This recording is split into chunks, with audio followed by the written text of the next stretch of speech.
এই জীবনে আঙ্গরের সবচেয়ে বড় পুঁজি কি?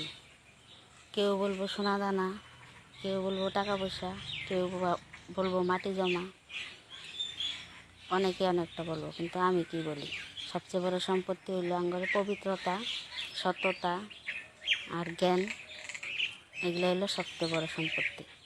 টাকা পয়সা, সোনা দানা, মাটি জমা, যতদিন আপনি বাইসা আছেন, 50 বছর, 60 বছর, 100 বছর, অতদিনই আপনার কাজে লাগবে।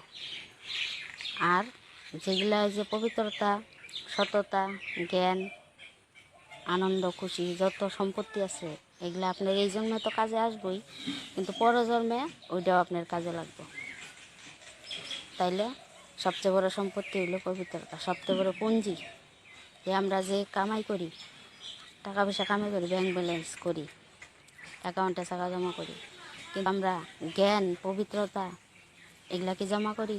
যে এগুলা যে পরজন্ম যাতে কাজে আসে, এই জন্য তো খাইলামই, কিন্তু পরজন্মে কী খামো এটা কি আমরা জমা রাখি? কোনো সময় তো জমা রাখি না। তাহলে আমরা ভবিষ্যতে কী করব?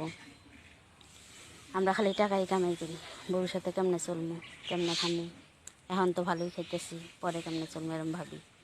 কিন্তু জ্ঞান যদি আপনার থাকে, পবিত্রতা থাকে, সততা থাকে, এই জন্মে তো ভালো যাবই, পরজন্মে আরও অনেক সুন্দর করে আপনি জীবন কাটাইতে পারবেন, বাঁচতে পারবেন।